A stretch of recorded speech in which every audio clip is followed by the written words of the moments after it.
करो उचारण करो सतनाम। श्री वाहिगुरु साहिब जी। राग गुजरी भगतां की बाणी। एक ओंकार सतगुर प्रसाद। श्री कबीर जीओ का चौपदा। घर दूजा चार पाव दोए सिंह गुंग मोखा। तब कैसे गुन गई है उठता बैठता ठेगा पर है। तब कता मूंड लुकई है। गुरु सवारी संगत जी, सतगुरु पातशाह महाराज जी ने अपार बख्शिश की, किरपा की, तरस किया, रहमत की। लड़ीवार पावन बाणी दी विचार करन दी समर्था बख्शिश की है जी। आप गुरु जी किरपा करके ये कारज करवा रहे हैं।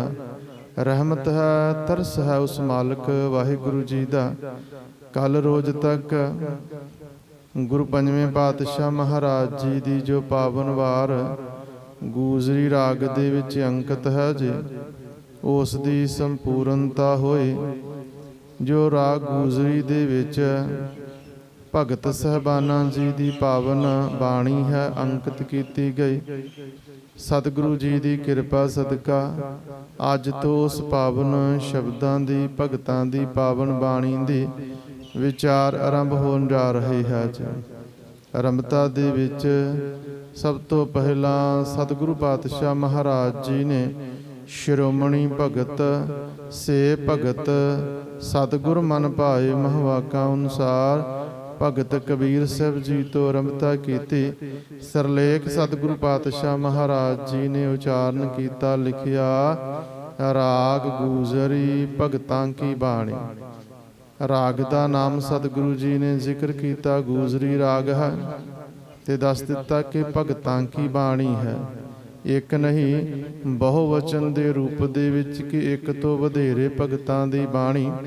आरंभ दे विच मंगलाचरण उस मालक वाहिगुरु जी दे चरनां दे विच अरदास बेनती कि वो एक है, अदुੱਤੀ है, ते सतगुरु जी दी किरपा सदका उस दी प्राप्ति हुंदी है। फिर सतगुरु पातशाह महाराज जी ने जदों ये जिक्र कर दिता कि भगतां दी पावन बाणी दी आरंभता हो रही, तो सब तो पहला किहड़े भगत सहबान जी हन जिन्हां दी पावन बाणी दी आरंभता हो रही। तो सतगुरु पातशाह महाराज जी ने वो फरमा दिता, उचारण कर दिता जी। श्री कबीर जीओ का चौपदा। आरंभता भगत कबीर साहब जी तो शब्द है जो चौपदे दे रूप दे विच है। दो दो पंक्तियां दा एक पदा, चार पदियां दा एक शब्द, ते नाल दो रहाओ वालियां पंक्तियां हन। ते नाल ही ये भी जिक्र किया कि घर दूजा, दूजे घर दे विच इस नूं गाउण दी सतगुरु पातशाह महाराज जी ताकीद करते हैं। रहाओ वालियां पंक्तियां दे विच सतगुरु पातशाह महाराज जी फरमा रहे, भगत सहबान जी ने सानू सिक्ख्या बख्शिश की जी। हर बिन बैल बिराने हुई है, फाटे नाकन टूटे कादन, कोदू को भुस खाई है।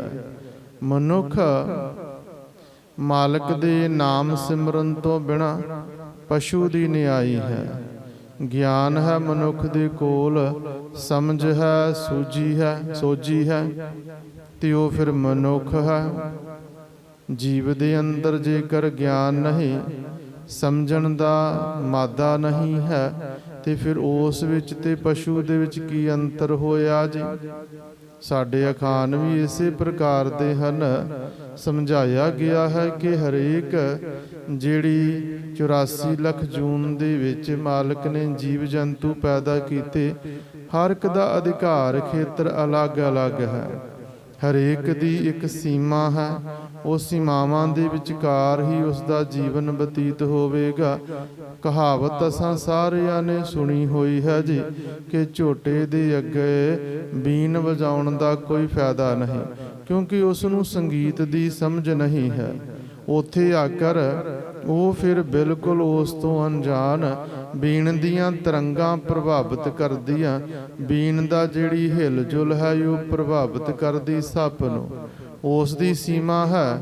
ਬੇਸ਼ੱਕ ਸੱਪ ਸੁਣ ਨਹੀਂ ਸਕਦਾ, ਪਰ ਉਸ ਨੂੰ ਸੀਮਾਵਾਂ ਇਹ ਬਖਸ਼ਿਸ਼ ਕਰ ਦਿੱਤੀ ਆ, ਇੱਕ ਕਾਰਜ ਖੇਤਰ ਇਹ ਬਖਸ਼ਿਸ਼ ਕਰ ਦਿੱਤਾ ਕਿ ਉਹ ਬੀਨ ਦੇ ਇਸ਼ਾਰੇ ਦੇ ਉੱਪਰ ਉਹਦੀ ਧੁਨ ਦੋ ਲਹਿਰਾਂ ਹਨ ਜੋ ਧੁਨੀ ਦੀ ਵੇਵਜ਼ ਹੈ, ਉਸ ਦੇ ਅਨੁਸਾਰ ਉਹ ਨੱਚਦਾ ਹੈ, ਪੇਲਦਾ ਹੈ, ਜਿਵੇਂ ਜਿਵੇਂ ਬੀਨ ਜੋ ਹੈ ਉਹ ਹਿਲ ਰਹੀ ਹੁੰਦੀ ਹੈ ਜੀ। ਸੰਗੀਤ ਬੇਸ਼ੱਕ ਉਹ ਸੁਣ ਨਹੀਂ ਸਕਦਾ, ਪਰ ਜਿਹੜੀਆਂ ਤਰੰਗਾਂ ਹਨ ਉਸ ਦੁਆਰਾ ਤੇ ਜਿਹੜੀ ਬੀਨ ਦੀ ਹਿਲਜੁਲ ਹੈ ਉਹ ਸਦਕਾ ਵੇਖ ਕਰ ਉਸ ਤੇ ਉਹ ਮੰਤਰ ਮੁਗਧ ਹੁੰਦਾ ਹੈ। ਪਰ ਦੂਸਰੇ ਜਾਨਵਰ ਦੇ ਉੱਪਰ, ਕਿਸੇ ਪਸ਼ੂ ਦੇ ਉੱਪਰ ਉਸ ਦਾ ਕੋਈ ਪ੍ਰਭਾਵ ਨਹੀਂ ਜੀ। ਗਿਆਨ ਤੋਂ ਬਿਨਾਂ ਮਨੁੱਖ ਜੀਵ ਜਿਹੜਾ ਉਹ ਅਧੂਰਾ ਹੈ। ਉਸ ਦਾ ਜੀਵਨ ਉਸੇ ਹੀ ਪ੍ਰਕਾਰ ਜਿਵੇਂ ਬਾਕੀ 84 ਲੱਖ ਜੂਨਾਂ ਦੇ ਵਿੱਚ ਜੀਵ ਜੰਤੂ ਹਨ। ਮਨੁੱਖ ਨੇ ਗਿਆਨ ਹਾਸਲ ਕੀਤਾ, ਗਿਆਨ ਦੀ ਪ੍ਰਾਪਤੀ ਕੀਤੀ, ਕੁਝ ਸਿੱਖਣ ਦਾ ਯਤਨ ਕੀਤਾ, ਸਿੱਖਣ ਦਾ ਮਾਦਾ ਸੀ ਤੇ ਫਿਰ 84 ਲੱਖ ਜੂਨਾਂ ਦੇ ਨਾਲੋਂ ਵੱਖਰਾ ਹੋ ਗਿਆ। ਦੋ ਪ੍ਰਕਾਰ ਦੀਆਂ ਜੋਨਾਂ ਮੰਨੀਆਂ ਗਈਆਂ, ਕਰਮ ਜੋਨੀ ਤੇ ਭੋਗ ਜੋਨੀ। ਭੋਗ ਜੋਨੀ ਦੇ ਵਿੱਚ ਮਨੁੱਖ ਤੋਂ ਬਿਨਾਂ ਸਾਰੇ ਜੀਵ ਜੰਤੂ ਆ ਬਣਗੇ। ਜੀਵਨ ਦੀ ਆਰੰਭਤਾ ਹੋਈ ਹੈ, ਜੀਵਨ ਬਤੀਤ ਹੋ ਰਿਹਾ ਤੇ ਜੀਵਨ ਇੱਕ ਰੋਜ਼ ਖਤਮ ਹੋਵੇਗਾ। ਕਰਮ ਜੋਨੀ ਦੇ ਵਿੱਚ ਮਨੁੱਖ ਆਵਣਗੇ, ਜੀਵ ਕੋਈ ਵੀ ਨਹੀਂ ਆਵੇਗਾ। ਮਨੁੱਖ ਦਾ ਜੀਵਨ ਅੱਜ ਤੋਂ ਹਜ਼ਾਰਾਂ ਸਾਲ ਪਹਿਲਾਂ ਅਲੱਗ ਸੀ। ਗਿਆਨ ਪ੍ਰਾਪਤ ਕਰਦਿਆਂ ਕਰਦਿਆਂ ਉਸ ਨੇ ਆਪਣੇ ਜੀਵਨ ਦੇ ਵਿੱਚ ਤਬਦੀਲੀ ਲੈ ਕਰ ਆਂਦੀ ਹੈ। ਤਾਂ ਸਤਿਗੁਰੂ ਪਾਤਸ਼ਾਹ ਮਹਾਰਾਜ ਜੀ ਇੱਥੇ ਸਮਝਾ ਰਹੇ ਹਨ ਪਾਵਨ ਬਾਣੀ ਦੁਆਰਾ। ਭਗਤ ਜੀ ਨੇ ਗਿਆਨ ਬਖਸ਼ਿਸ਼ ਕੀਤਾ ਹੈ। ਆਖਦੇ ਹਨ ਕਿ ਹਰੀ ਮਾਲਕ ਵਾਹਿਗੁਰੂ ਜੀ ਦੇ ਨਾਮ ਤੋਂ ਬਿਨਾਂ, ਉਸ ਦੇ ਗਿਆਨ ਤੋਂ ਬਿਨਾਂ ਇਹ ਜਿਹੜਾ ਜੀਵ ਹੈ ਨਾ, ਇਹ ਫਿਰ ਇੱਕ ਪਸ਼ੂ ਦੀ ਹੀ ਨਿਆਈ ਹੈ। ਕਿਉਂਕਿ ਕੋਈ ਵੀ ਅੰਤਰ ਨਹੀਂ ਹੋਵੇਗਾ ਨਾ, ਫਰਕ ਹੀ ਨਹੀਂ ਹੋਵੇਗਾ। ਬਿਲਕੁਲ ਉਸੇ ਹੀ ਪ੍ਰਕਾਰ ਰੈਣ ਗਵਾਈ ਸੋਇ ਕੈ ਦਿਵਸ ਗਵਾਇਆ ਖਾਏ, ਹੀਰੇ ਜੈਸਾ ਜਨਮ ਹੈ ਕੌਡੀ ਬਦਲੇ ਜਾਏ। ਜੇਕਰ ਮਨੁੱਖ ਹੋ ਕਰ ਮਨੁੱਖ ਨੇ ਮਨੁੱਖਾਂ ਵਾਲੇ ਕਾਰਜ ਨਾ ਕੀਤੇ ਤੇ ਫਿਰ ਉਸ ਦਾ ਮਨੁੱਖ ਹੋਣ ਦਾ ਲਾਭ ਕੀ ਜੀ। ਕੋਈ ਵੀ ਜੂਨ ਹੈ ਨਾ, ਕੋਈ ਵੀ ਜੋਨੀ ਹੈ, ਕੋਈ ਵੀ ਜੀਵ ਜੰਤੂ ਹਨ, ਕਿਸੇ ਨੂੰ ਇਹ ਨਹੀਂ ਕਿਹਾ ਜਾਂਦਾ ਕਿ ਭਾਈ ਤੂੰ ਆਪਣੀ ਜੋਨੀ ਦੇ ਅਨੁਸਾਰ, ਤੂੰ ਆਪਣੇ ਜੀਵਨ ਦੇ ਅਨੁਸਾਰ ਚੱਲਣਾ ਕਰ। ਉਹ ਆਪਣੇ ਜੀਵਨ ਦੀ ਮਰਜ਼ਾਦਾ ਦੇ ਵਿੱਚ ਹੈ। ਸਿਰਫ ਇੱਕ ਮਨੁੱਖ ਨੂੰ ਹੀ ਕਿਹਾ ਜਾਂਦਾ ਕਿ ਬੰਦਾ ਬਣ, ਕਿਉਂਕਿ ਅਜੇ ਉਸ ਪਾਸੇ ਤੁਰਿਆ ਨਹੀਂ ਹੈ। ਜਿਹੜੇ ਇਸ ਦੇ ਮਨੁੱਖਤਾ ਵਾਲੇ ਕਾਰਜ ਹਨ ਅਜੇ ਇਸ ਨੇ ਸ਼ੁਰੂ ਨਹੀਂ ਕੀਤੇ ਹਨ। ਸਤਿਗੁਰੂ ਜੀ ਦੀ ਕਿਰਪਾ ਸਦਕਾ ਵਿਦਵਾਨ ਸਮਝਾਉਂਦੇ ਹਨ, ਬੰਦਾ ਹੋ ਕੇ ਬੰਦਗੀ ਨਾ ਕੀਤੀ ਤਾਂ ਫਿਰ ਬੰਦਾ ਅਖਵਾਉਣ ਦਾ ਕੀ ਫਾਇਦਾ। ਬੰਦਾ ਤਾਂ ਹੈ ਹੀ ਬੰਦਗੀ ਕਰਨ ਵਾਸਤੇ। ਜੇਕਰ ਬੰਦਗੀ ਨਹੀਂ ਤਾਂ ਜ਼ਿੰਦਗੀ ਦੇ ਵਿੱਚ ਸ਼ਰਮਿੰਦਗੀ ਹੈ ਤੇ ਉਹ ਬਿਲਕੁਲ ਪਸ਼ੂਆਂ ਦੀ ਨਿਆਈ ਜੀ। ਕਿਉਂਕਿ ਉਹਨਾਂ ਦੇ ਕੋਲ ਤਰੱਕੀ ਵਾਲਾ ਜਾਂ ਗਿਆਨ ਪ੍ਰਾਪਤੀ ਦਾ ਕੋਈ ਕਾਰਜ ਨਹੀਂ। ਉਹ ਜੀਵਨ ਦੇ ਵਿੱਚ ਤਬਦੀਲੀ ਨਹੀਂ ਲੈ ਕਰ ਆ ਸਕਦੇ। ਇੱਕ ਮਨੁੱਖ ਹੈ, ਪਰਮਾਤਮਾ ਦੇ ਨਾਮ ਸਦਕਾ, ਉਸ ਦੀ ਕਿਰਪਾ ਸਦਕਾ ਗਿਆਨ ਨੂੰ ਹਾਸਲ ਕਰੇ ਤੇ ਆਪਣੇ ਜੀਵਨ ਦੇ ਵਿੱਚ ਪਸ਼ੂਪੁਣਾ ਜਿਹੜਾ ਉਹ ਖਤਮ ਕਰਕੇ ਮਨੁੱਖਤਾ ਨੂੰ, ਇਨਸਾਨੀਅਤ ਨੂੰ ਵਾਪਸ ਜਿਉਂਦਾ ਕਰ ਸਕਦਾ ਹੈ। ਕਬੀਰ ਸਾਹਿਬ ਜੀ ਦਾ, ਭਗਤ ਸਾਹਿਬਾਨ ਜੀ ਦਾ ਪਾਵਨ ਸ਼ਬਦ ਅਗਾਂਹ ਰਾਗ ਦੇ ਵਿੱਚ, ਪ੍ਰਭਾਤੀ ਰਾਗ ਦੇ ਵਿੱਚ ਆਵੇਗਾ। ਸਤਿਗੁਰੂ ਜੀ ਦੀ ਕਿਰਪਾ ਸਦਕਾ ਉੱਥੇ ਅੰਕਿਤ ਹੋਇਆ ਜੀ। ਮਨੁੱਖ ਨੂੰ ਸਮਝਾਇਆ ਹੈ। ਦੋ ਪ੍ਰਕਾਰ ਦੇ ਅਸੀਂ ਉਸ ਦੇ ਅਰਥ ਵੇਖਦੇ ਹਾਂ, ਇੱਕ ਬਹਿਰੂਨੀ, ਇੱਕ ਰਹਾਉ ਵਾਲੀਆਂ ਪੰਕਤੀਆਂ ਸਹਿਤ।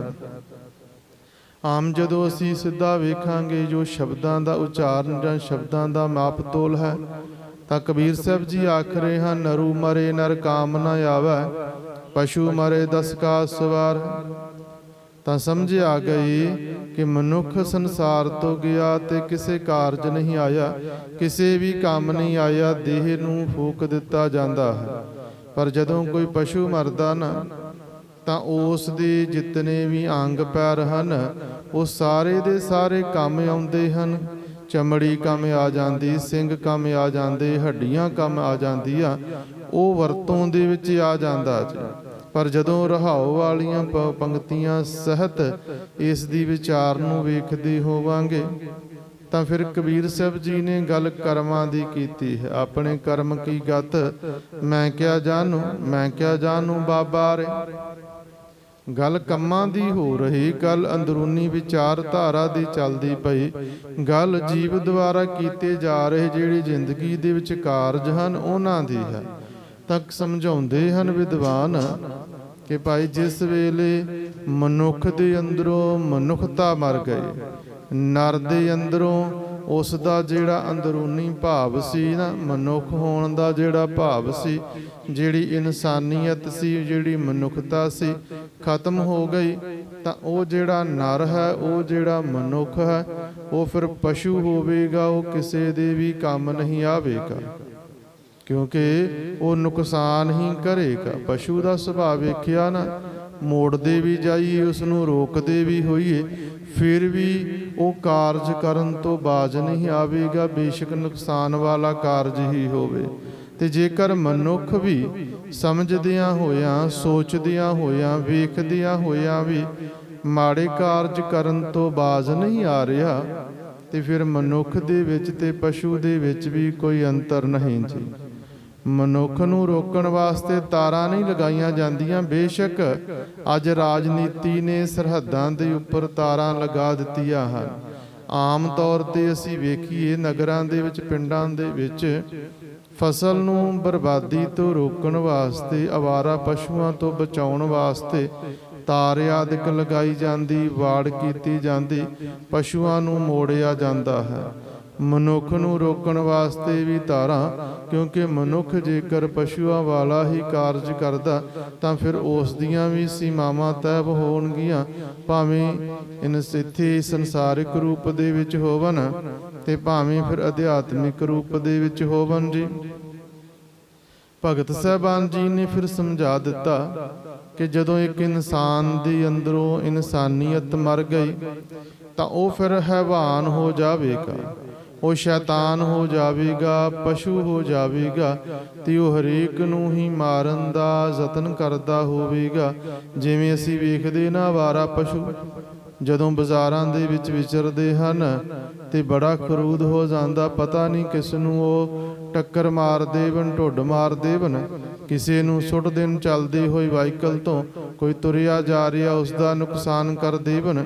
ਬੇਸ਼ੱਕ ਕੋਈ ਵੀ ਦੁਸ਼ਮਣੀ, ਕੋਈ ਵੀ ਮਿੱਤਰਤਾ, ਕੋਈ ਵੀ ਉਹਨਾਂ ਦੀ ਆਪਸੀ ਲਾਕ ਡਾਟ ਜਾਂ ਫਿਰ ਵੱਟ ਬੰਨੇ ਦਾ ਕੋਈ ਰੌਲਾ ਨਹੀਂ ਹੁੰਦਾ ਹੈ, ਪਰ ਫਿਰ ਵੀ ਕਿਉਂਕਿ ਬਿਨਾਂ ਸਮਝ ਤੋਂ, ਬਿਨਾਂ ਸੋਚ ਤੋਂ ਜਿਸ ਪ੍ਰਕਾਰ ਦਾ ਕਾਰਜ ਚੱਲ ਰਿਹਾ ਉਸੇ ਪ੍ਰਕਾਰ ਕਾਰਜ ਕਰ ਦਿੱਤਾ ਜੀ।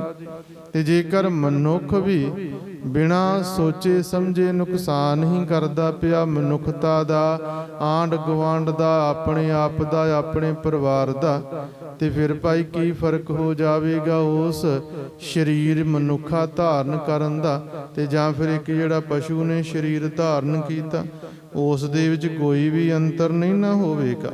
ਸਤਿਗੁਰੂ ਪਾਤਸ਼ਾਹ ਮਹਾਰਾਜ ਜੀ ਸਮਝਾਉਂਦੇ ਹਨ, ਸਿੱਖਿਆ ਬਖਸ਼ਿਸ਼ ਕਰਦੇ ਹਨ। ਜਿਤਨੇ ਵੀ ਧਾਰਮਿਕ ਗ੍ਰੰਥ ਪ੍ਰਾਪਤ ਹਨ ਦੁਨੀਆ ਦੇ ਤਖਤੇ ਦੇ ਉੱਪਰ, ਸਿਰਫ ਮਨੁੱਖ ਨੂੰ ਸਿੱਖਿਆ ਦੇਣ ਵਾਸਤੇ ਹਨ ਕਿ ਮਨੁੱਖ ਮਨੁੱਖਤਾ ਵਾਲੇ ਕਾਰਜ ਕਰੇ, ਇਨਸਾਨੀਅਤ ਵਾਲੇ ਕਾਰਜ ਕਰੇ, ਤੇ ਇੱਕ ਸਿਖਰ ਹੈ ਜਿੱਥੋਂ ਫਿਰ ਪਰਮਾਤਮਾ ਦੇ ਵਿੱਚ ਲੀਨ ਹੋ ਜਾਵੇਗਾ। ਇੱਕ ਸਿਖਰ ਤੇ ਪਹੁੰਚ ਕੇ ਹੇਠਾਂ ਡਿੱਗਣਾ ਸੁਚੱਜਾ ਕਾਰਜ, ਸਿਆਣਪ ਵਾਲਾ ਕਾਰਜ ਨਹੀਂ। ਤਾਂ ਸਮਝਾ ਦਿੱਤਾ, ਨਰੂ ਮਰੇ ਨਰ ਕਾਮ ਨਾ ਆਵੈ। ਇਨਸਾਨ ਦੇ ਅੰਦਰੋਂ ਇਨਸਾਨੀਅਤ ਮਰ ਗਈ ਤਾਂ ਉਹ ਇਨਸਾਨ ਕਿਸੇ ਕੰਮ ਨਹੀਂ ਆਵੇਗਾ। ਪਰ ਸਮਝਾ ਦਿੱਤਾ, ਪਸ਼ੂ ਮਰੇ 10 ਕਾਜ ਸਵਾਰੇ। ਪਰ ਜਿਸ ਵੇਲੇ ਉਸ ਦੇ ਅੰਦਰੋਂ ਪਸ਼ੂਪੁਣਾ ਮੁੱਕ ਗਿਆ, ਹੈਵਾਨੀਅਤ ਖਤਮ ਹੋ ਗਈ ਤੇ ਉਹ ਜਿਹੜਾ ਮਨੁੱਖ ਹੈ ਦੂਜਿਆਂ ਦੇ ਭਲੇ ਦੇ ਕਾਰਜ ਕਰੇਗਾ, ਕਿਉਂਕਿ ਇਨਸਾਨੀਅਤ ਉਸ ਦੇ ਅੰਦਰ ਵਾਪਸ ਜਿਉਂਦਾ ਹੋ ਗਈ ਹੈ। ਭਗਤ ਕਬੀਰ ਸਾਹਿਬ ਜੀ ਸਮਝਾ ਰਹੇ, ਹਰ ਬਿਨ ਬੈਲ ਬਿਰਾਨੇ ਹੋਈ ਹੈ। ਖਿਆਲ ਕਰਿਓ ਮਾਲਕ ਵਾਹਿਗੁਰੂ ਜੀ ਦੇ ਸਿਮਰਨ ਤੋਂ ਬਿਨਾਂ ਮਨੁੱਖ ਵੀ ਫਿਰ ਬੈਲ ਦੀ ਨਿਆਈ ਹੈ, ਪਸ਼ੂ ਦੀ ਨਿਆਈ ਹੈ। ਪਰਾਏ ਅਧੀਨ ਹੋ ਕਰ ਹੀ ਫਿਰ ਜੀਵਨ ਨੂੰ ਬਤੀਤ ਕਰਦਾ ਹੈ, ਦੂਜਿਆਂ ਵਾਸਤੇ ਹੀ ਕਾਰਜ ਕਰਦਾ ਹੈ।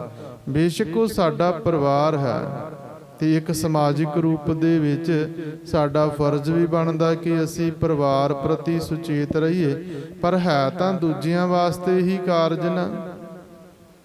ਸਾਰਾ ਦਿਨ ਮਜ਼ਦੂਰੀ ਕੀਤੀ ਜੀ, ਸਾਰਾ ਦਿਨ ਡੋਲਦੇ ਫਿਰਦੇ ਰਹੇ, ਹਰ ਵੇਲੇ ਇੱਕੋ ਹੀ ਖਿਆਲ ਕਿ ਵਧੇਰੇ ਧਨ ਕਿੱਥੋਂ ਪ੍ਰਾਪਤ ਹੋਵੇਗਾ, ਪੈਸੇ ਕਿੱਥੋਂ ਪ੍ਰਾਪਤ ਹੋਵਣਗੇ। ਜਿਵੇਂ ਇੱਕ ਬੈਲ ਜੰਗਲ ਦੇ ਵਿੱਚ ਤੁਰਿਆ ਫਿਰਦਾ ਨਾ, ਸਿਰਫ ਇੱਕੋ ਹੀ ਚਾਹਤ ਕਿ ਸੁਚੱਜਾ ਘਾਹ ਆਦਿਕ ਪ੍ਰਾਪਤ ਹੋਵੇ, ਸੁਚੱਜੇ ਪੱਠੇ ਪ੍ਰਾਪਤ ਹੋਵਨ, ਤੇ ਉਹ ਸਾਰਾ ਦਿਨ ਜੰਗਲ ਦੇ ਵਿੱਚ ਤੁਰਿਆ ਫਿਰੇਗਾ। ਅਸੀਂ ਵੀ ਇਸੇ ਹੀ ਪ੍ਰਕਾਰ ਸਿਰਫ ਤੇ ਸਿਰਫ ਪੇਟ ਦੀ ਖਾਤਰ ਜਿਉਂਦੇ ਹਾਂ। ਜੇਕਰ ਸਿਰਫ ਪੇਟ ਖਾਤਰ ਹੀ ਸਾਡਾ ਜੀਵਨ ਹੈ, ਜਿਉਂਦੇ ਹੀ ਅਸੀਂ ਰੋਟੀ ਵਾਸਤੇ ਹਾਂ, ਤੇ ਫਿਰ ਤਾਂ ਭਾਈ ਸਾਡੇ ਵਿੱਚ ਤੇ ਜੰਗਲ ਦੇ ਵਿੱਚ ਫਿਰਦੇ ਬਲਦ ਦੇ ਵਿੱਚ ਅੰਤਰ ਨਹੀਂ ਜੀ। ਦੋ ਪ੍ਰਕਾਰ ਦਾ ਜੀਵਨ ਵਿਦਵਾਨਾਂ ਨੇ ਦੱਸ ਦਿੱਤਾ ਨਾ। ਇੱਕ ਉਹ ਜੀਵਨ ਹੈ ਜਿਹੜੇ ਜਿਉਂਦੇ ਹੀ ਰੋਟੀ ਦੀ ਖਾਤਰ ਹਨ, ਭੋਜਨ ਦੀ ਖਾਤਰ, ਤੇ ਇੱਕ ਉਹ ਜੀਵਨ ਹੈ ਜੀ ਕਿ ਜ਼ਿੰਦਗੀ ਨੂੰ ਚਲਾਉਣ ਲਈ ਭੋਜਨ ਛਕਿਆ ਜਾਂਦਾ। ਦੋਹਾਂ ਦੇ ਵਿੱਚ ਅੰਤਰ ਹੈ। ਇੱਕ ਭੋਜਨ ਲਈ ਜਿਉਂਦੇ ਹਨ, ਇੱਕ ਜਿਉਣ ਲਈ ਭੋਜਨ ਛਕਦੇ ਹਨ। ਦੋਹਾਂ ਦੇ ਵਿੱਚ ਅੰਤਰ ਸਮਝ ਆ ਗਿਆ ਤੇ ਫਿਰ ਬੈਲ ਦੇ ਵਿੱਚ ਤੇ ਆਪਣੇ ਆਪ ਦੇ ਵਿੱਚ ਵੀ ਅੰਤਰ ਜਿਹੜਾ ਉਹ ਸਮਝ ਆ ਜਾਵੇਗਾ। ਕਬੀਰ ਸਾਹਿਬ ਜੀ ਸਮਝਾਉਂਦੇ ਹਨ ਕਿ ਭਾਈ ਹਰ ਬਿਨ ਬੈਲ ਬਿਰਾਨੇ ਹੋਈ ਹੈ। ਤੇ ਫਿਰ ਵੇਖੋ ਨਾ ਜੀਵਨ ਕਿਸ ਪ੍ਰਕਾਰ ਦਾ ਹੋ ਗਿਆ। ਫਾਟੇ ਨਾਕਣ ਟੂਟੇ ਕਾਦਨ ਕੋਦੂ ਕੋ ਪੁਸ ਖਾਈ ਹੈ। ਹੁਣ ਕਿਉਂਕਿ ਬੈਲ ਦੀ ਨਿਆਈ ਜੀਵਨ, ਤੇ ਫਿਰ ਉਹ ਹੀ ਜੀਵਨ ਕਿ ਅਸੀਂ ਪਰਾਏ ਵਸ ਦੇ ਵਿੱਚ ਫਏ ਹੋਏ ਹਾਂ। ਜਿਵੇਂ ਬਲਦ ਨੂੰ ਕਾਬੂ ਦੇ ਵਿੱਚ ਕਰਨ ਵਾਸਤੇ ਉਸਦੇ ਨੱਕ ਦੇ ਵਿੱਚ ਨੱਥ ਪਾਈ ਜਾਂਦੀ ਨਾ, ਫਿਰ ਉਸੇ ਹੀ ਪ੍ਰਕਾਰ ਅਸੀਂ ਵੀ ਦੂਜੇ ਦੇ ਅਧੀਨ ਹੁੰਦੇ ਹਾਂ, ਨੌਕਰੀ ਕਰਨ ਵਾਸਤੇ, ਚਾਕਰੀ ਕਰਨ ਵਾਸਤੇ, ਕੁਝ ਲਾਹਾ ਪ੍ਰਾਪਤ ਕਰਨ ਵਾਸਤੇ। ਹੁਣ ਬਲਦ ਦੇ ਵਿੱਚ ਤਾਕਤ ਵਧੇਰੇ, ਪਰ ਫਿਰ ਵੀ ਮਨੁੱਖ ਨੇ ਕਾਬੂ ਕੀਤਾ, ਕਿਉਂਕਿ ਗਰਜ ਪੂਰੀ ਕਰ ਰਿਹਾ ਹੈ ਬਲਦ, ਉਸ ਨੂੰ ਭੋਜਨ ਪ੍ਰਾਪਤ ਹੋ ਰਿਹਾ, ਉਸਦੇ ਕੋਲੋਂ ਪੱਠਾ ਦੱਥਾ ਆਦਿਕ ਪ੍ਰਾਪਤ ਹੁੰਦਾ, ਪਰ ਹੈ ਗੁਲਾਮੀ ਵਾਲੀ ਜ਼ਿੰਦਗੀ ਨਾ। ਵੇਖਣ ਨੂੰ ਲੱਗੇਗਾ ਕਿ ਕਿਸਾਨ ਬਲਦ ਦੀ ਬੜੀ ਸੇਵਾ ਕਰਦਾ ਪਿਆ, ਨਿਭਾਲਦਾ ਧਵਾਲਦਾ ਹੈ, ਪੱਠੇ ਆਦਿਕ ਪਾਉਂਦਾ, ਉਸਦੇ ਸਿੰਗਾਂ ਨੂੰ ਤੇਲ ਦੀ ਮਾਲਿਸ਼ ਵੀ ਕੀਤੀ ਜਾਂਦੀ, ਬਿਮਾਰੀ ਸ਼ਮਾਰੀ ਤੋਂ ਵੀ ਉਸ ਨੂੰ ਬਚਾਇਆ ਜਾਂਦਾ, ਗਰਮੀ ਸਰਦੀ ਤੋਂ ਵੀ ਉਸ ਦੀ ਰੱਖਿਆ ਕੀਤੀ ਜਾਂਦੀ, ਪਰ ਫਿਰ ਵੀ ਗੁਲਾਮ ਹੈ। ਨੱਕ ਦੇ ਵਿੱਚ ਨੱਥ ਪਾਈ ਹੋਈ ਹੈ। ਜਿਵੇਂ ਮਨੁੱਖ ਦੂਜੇ ਦੇ ਗੁਲਾਮ ਹੋਵੇ ਤੇ ਉਸ ਦੇ ਕਹੇ ਦੇ ਅਨੁਸਾਰ ਚੱਲਦਾ ਹੋਵੇ ਜੀ। ਹੁਣ ਮੰਨ ਲਓ ਬਲਦ ਹੈ ਨਾ, ਤੇ ਬਲਦ ਆਪਣੀ ਮਰਜ਼ੀ ਨਾਲ ਨਹੀਂ ਕਾਰਜ ਕਰ ਸਕਦਾ। ਜਦੋਂ ਕਿਸਾਨ ਉਸ ਨੂੰ ਪੱਠੇ ਪਾਵੇਗਾ ਉਦੋਂ ਹੀ ਛਕੇਗਾ। ਜਦੋਂ ਉਸ ਨੂੰ ਪਾਣੀ ਲਿਆ ਕੇ ਡਾਵੇਗਾ ਉਸ ਵੇਲੇ ਹੀ ਉਹ ਪਾਣੀ ਪੀ ਸਕਦਾ ਹੈ। ਧਿਆਇਆ ਬੱਝਾ ਰਹਿ ਜਾਵੇ, ਭੁੱਖਾ ਬੱਝਾ ਰਹਿ ਜਾਵੇ। ਕਿਸਾਨ ਦੀ ਮਰਜ਼ੀ ਦੇ ਉੱਪਰ, ਮਾਲਕ ਦੀ ਮਰਜ਼ੀ ਦੇ ਉੱਪਰ ਕਿੰਨੇ ਪੱਠੇ ਪਾਉਣੇ, ਕਦੋਂ ਪਾਉਣੇ, ਕਿਸ ਪ੍ਰਕਾਰ ਦੇ ਪਾਉਣੇ ਹਨ, ਕੋਈ ਆਪਣੀ ਇੱਛਾ ਨਹੀਂ ਜੀ। ਕਿਤੇ ਵੀ ਆਪਣੀ ਮਰਜ਼ੀ ਨਹੀਂ ਚੱਲਦੀ। ਕਦੋਂ ਪਾਣੀ ਪਿਆਉਣਾ ਹੈ, ਕਿਹੜਾ ਪਿਆਲਣਾ, ਕਿਹੜੇ ਬਰਤਨ ਦੇ ਵਿੱਚ, ਇਹ ਵੀ ਕੋਈ ਨਹੀਂ ਜੀ। ਕਦੋਂ ਉਸ ਨੂੰ ਆਰਾਮ ਕਰਨ ਵਾਸਤੇ ਬੈਠਣ ਦੇਣਾ ਤੇ ਕਦੋਂ ਉਸ ਨੂੰ ਫੜ ਕੇ ਕਿਸੇ ਕਾਰਜ ਤੇ ਲਾ ਦੇਣਾ। ਕੋਹਲੂ ਚਲਾਉਣਾ ਹੈ, ਖੂਹ ਜੋਣਾ ਹੈ, ਜਾਂ ਫਿਰ ਹਲ ਆਦਿਕ ਵਾਹੁਣਾ, ਰੇੜੇ ਤੇ ਗੱਡੇ ਆਦਿਕ ਦੇ ਉੱਪਰ ਜਾਂ ਰੇੜੀ ਤੇ ਉਸ ਨੂੰ ਜਾਓ ਲੈਣਾ, ਜਾਂ ਕਿਹੜਾ ਕਾਰਜ ਉਸ ਦੇ ਕੋਲ ਕਰਾਉਣਾ। ਪਸ਼ੂ ਦੀ ਕੋਈ ਇੱਛਾ ਨਹੀਂ, ਮਰਜ਼ੀ ਨਹੀਂ। ਉਹ ਕਿਸਾਨ, ਉਹ ਮਾਲਕ ਦੀ ਮਰਜ਼ੀ ਚੱਲਦੀ ਹੋਵੇਗੀ। ਪਰਾਏ ਅਧੀਨ ਹੈ, ਗੁਲਾਮ ਹੈ, ਨੱਕ ਦੇ ਵਿੱਚ ਨੱਥ ਪਈ ਹੋਈ ਹੈ। ਤੇ ਜਦੋਂ ਸਾਡਾ ਵੀ ਜੀਵਨ ਇਸੇ ਪ੍ਰਕਾਰ ਹੋਵੇ ਨਾ, ਸੌਣਾ ਖਾਣਾ ਪੀਣਾ ਉੱਠਣਾ ਬੈਠਣਾ ਸਾਡੀ ਆਪਣੀ ਕੋਈ ਮਰਜ਼ੀ ਹੀ ਨਾ ਹੋਵੇ ਨਾ, ਤੇ ਫਿਰ ਭਾਈ ਸਾਡੇ ਵਿੱਚ ਤੇ ਉਸ ਬਲਦ ਦੇ ਵਿੱਚ ਅੰਤਰ ਨਹੀਂ ਹੈ। ਕਿਉਂਕਿ ਮਨੁੱਖ ਆਜ਼ਾਦ ਹੈ। ਗੁਲਾਮ ਮਨੁੱਖ ਹੀ ਦੂਸਰੇ ਨੂੰ ਗੁਲਾਮ ਬਣਾਵੇਗਾ, ਭਾਵੇਂ ਉਹ ਮਨੁੱਖ ਨੂੰ ਬਣਾਵੇ ਤੇ ਭਾਵੇਂ ਉਹ ਪਸ਼ੂਆਂ ਨੂੰ ਬਣਾਉਂਦਾ ਹੋਵੇ। ਜਿਹੜਾ ਆਜ਼ਾਦ ਤਬੀਅਤ ਵਾਲਾ ਮਨੁੱਖ ਉਹ ਕਦੇ ਵੀ ਦੂਸਰੇ ਨੂੰ ਗੁਲਾਮ ਨਹੀਂ ਬਣਾਵੇਗਾ, ਕਿਉਂਕਿ ਉਹ ਖੁਦ ਆਜ਼ਾਦ ਤੇ ਉਹ ਦੂਜਿਆਂ ਨੂੰ ਵੀ ਆਜ਼ਾਦ ਵੇਖਣਾ ਚਾਹੁੰਦਾ ਹੈ। ਸਤਿਗੁਰੂ ਗੁਰੂ ਨਾਨਕ ਸਾਹਿਬ ਜੀ ਨੇ ਇਸ ਮਾਨਸਿਕ ਗੁਲਾਮੀ ਦੇ ਵਿੱਚੋਂ ਬਾਹਰ ਕੱਢਣ ਦਾ ਯਤਨ ਕੀਤਾ ਹੈ। ਸਤਿਗੁਰੂ ਜੀ ਨੇ ਬਾਹਰ ਕੱਢਿਆ ਹੈ ਮਾਨਸਿਕ ਗੁਲਾਮੀ ਦੇ ਵਿੱਚੋਂ। ਦਸ਼ਮੇਸ਼ ਪਿਤਾ ਜੀ ਨੇ ਸ਼ਸਤਰ ਦੇ ਕਰ ਇਹੋ ਹੀ ਸਮਝਾਇਆ ਸੀ ਕਿ ਭਾਈ ਨਾ ਕਿਸੇ ਦੇ ਗੁਲਾਮ ਹੋਣਾ ਤੇ ਨਾ ਹੀ ਕਿਸੇ ਨੂੰ ਗੁਲਾਮ ਕਰਨਾ ਹੈ। ਗੁਰੂ ਤੇਗ ਬਹਾਦਰ ਪਾਤਸ਼ਾਹ ਮਹਾਰਾਜ ਜੀ ਨੇ ਸਪਸ਼ਟ ਕੀਤਾ ਜੀ, ਭੈ ਕਾਹੂ ਕੋ ਦੇਤ ਨਹਿ ਨਹਿ ਪਹਿਮਾਨ ਤਿਆਨ। ਨਾ ਕਿਸੇ ਨੂੰ ਡਰਾਉਣਾ ਤੇ ਨਾ ਕਿਸੇ ਦੇ ਕੋਲ ਡਰਨਾ। ਜ਼ੁਲਮ ਕਰਨਾ ਜੇ ਪਾਪ ਹੈ ਤੇ ਜ਼ੁਲਮ ਸਹਿਣਾ ਵੀ ਪਾਪ। ਜੇਕਰ ਗੁਲਾਮ ਹੋਣਾ ਮਾੜੀ ਗੱਲ ਤੇ ਕਿਸੇ ਨੂੰ ਗੁਲਾਮ ਕਰਨਾ ਵੀ ਮਾੜੀ ਗੱਲ ਜੀ, ਕਿਸੇ ਦੀ ਆਜ਼ਾਦੀ ਕੋ ਲੈਣਾ, ਤਾਂ ਫਿਰ ਜੀਵਨ ਜੇਕਰ ਪਰ ਅਧੀਨ ਤੇ ਫਿਰ ਉਸੇ ਹੀ ਪ੍ਰਕਾਰ ਦਾ ਸਮਝਾ ਰਹੇ ਹਨ ਭਗਤ ਸਾਹਿਬਾਨ ਜੀ। ਫਾਟੇ ਨਾਕਣ ਟੂਟੇ ਕਾਦਨ। ਹੁਣ ਜਦੋਂ ਮਜ਼ਦੂਰੀ ਕਰਦਾ ਨਾ ਤੇ ਜਿਹੜਾ ਧੌਣ ਹੈ ਨਾ ਉਸ ਨੂੰ ਕੰਨ ਕਿਹਾ ਜਾਂਦਾ।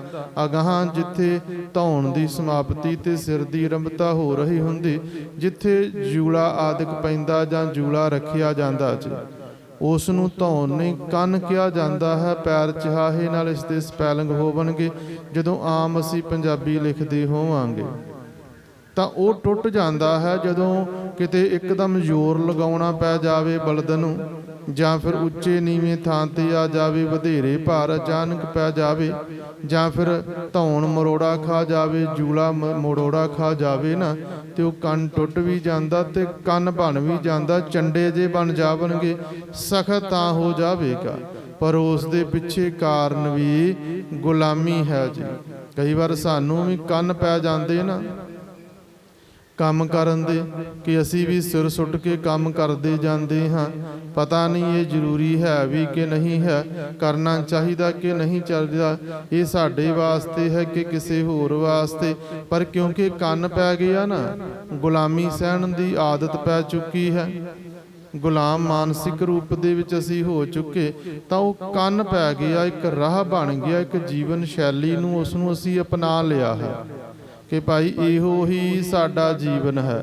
ਉਸ ਤੋਂ ਬਾਹਰ ਸੋਚਣ ਵਾਸਤੇ ਕਦੀ ਖਿਆਲ ਹੀ ਨਹੀਂ ਕੀਤਾ, ਸੋਚਿਆ ਹੀ ਨਹੀਂ ਕਿ ਭਾਈ ਨੱਕ ਦੇ ਵਿੱਚੋਂ ਨੱਥ ਕੱਢ ਦਿੱਤੀ ਜਾਵੇ, ਆਜ਼ਾਦ ਹੋਈਏ, ਆਪਣੀ ਮਰਜ਼ੀ ਦਾ ਜੀਵਨ ਬਤੀਤ ਕਰੀਏ। ਪਰ ਅਸੀਂ ਦੂਸਰੇ ਦੇ ਅਧੀਨ ਚੱਲਦੇ ਹਾਂ। ਲੋਕ ਕੀ ਆਖਣਗੇ, ਲੋਕਾਚਾਰੀ ਵੀ ਅਸੀਂ ਚੱਲਦੇ ਹਾਂ ਤੇ ਦੂਸਰਿਆਂ ਦੇ ਅਧੀਨ ਵੀ ਚੱਲਦੇ, ਤੇ ਫਿਰ ਨਾਲ ਹੀ ਸਮਝਾਉਂਦੇ ਹਨ ਕਿ ਕੋਦੂ ਕੋ ਪੁਸ ਖਾਈ ਹੈ। ਹੁਣ ਭੋਜਨ ਤੇ ਵੀ ਆਪਣੀ ਮਰਜ਼ੀ ਨਹੀਂ ਜੀ। ਉਹ ਜਿਵੇਂ ਦਾ ਕਿਰਸਾਨ ਦੇਵੇਗਾ ਨਾ, ਉਸੇ ਹੀ ਪ੍ਰਕਾਰ ਦਾ ਭੋਜਨ ਛਕੇਗਾ।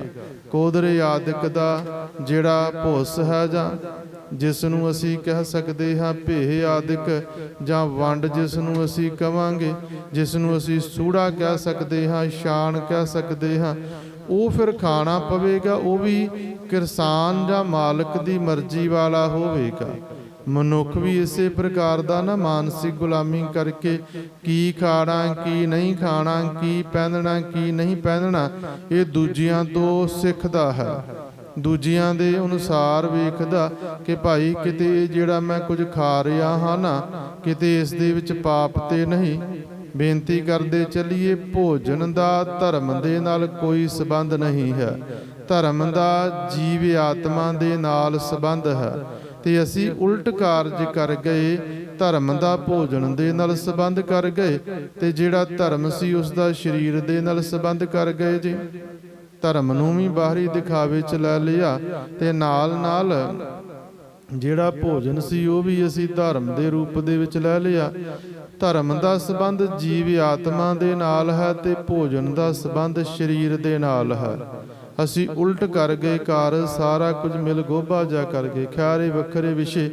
ਹੁਣ ਗੁਲਾਮੀ ਦੇ ਰੂਪ ਦੇ ਵਿੱਚ ਜੋ ਵੀ ਮਾਲਕ ਦੇਵੇਗਾ ਨਾ ਖਾਣ ਵਾਸਤੇ, ਉਹ ਹੀ ਫਿਰ ਖਾਣਾ ਪਵੇਗਾ। ਉਸ ਤੋਂ ਇਲਾਵਾ ਕੋਈ ਵੀ ਮਨੁੱਖ ਜਿਹੜਾ ਆਪਣਾ ਜੀਵ ਜਿਹੜਾ ਬਲਦ ਹੈ ਜਾਂ ਜਿਹੜਾ ਗੁਲਾਮ ਹੈ ਉਹ ਆਪਣੀ ਮਰਜ਼ੀ ਨਹੀਂ ਦੱਸ ਪਾਵੇਗਾ।